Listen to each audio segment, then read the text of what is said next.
Les frappes iraniennes qui visent aussi à détruire les bases américaines et israéliennes où qu'elles se trouvent. Un pays européen en a d'ailleurs fait les frais. Chypre, aux portes du Moyen-Orient. La base britannique qui s'y trouve a été frappée il y a une semaine après que Londres a autorisé les États-Unis à l'utiliser contre l'Iran.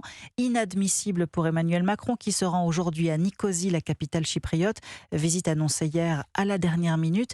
Déplacement à la fois diplomatique et stratégique, Jacques Serret. Oui, Emmanuel Macron veut d'abord afficher la solidarité de la France avec cet État membre de l'Union européenne, État directement touché par les retombées de la guerre entre Israël, les États-Unis et l'Iran. La semaine dernière, l'île a été visée par plusieurs drones et missiles. Sur place, le chef de l'État rencontrera le président chypriote Nikos Christodoulides et le Premier ministre grec Kyriakos Mitsotakis.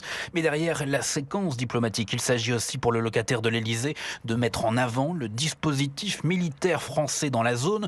Paris a déployé au large de Chypre la frégate Languedoc et des moyens anti-aériens. Le porte-avions Charles de Gaulle, un porte-hélicoptère et d'autres moyens militaires ont également été envoyés dans la région.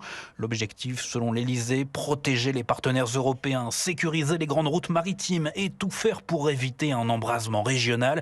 Et puis, à 6 jours des élections municipales, le voyage n'a rien d'anecdotique.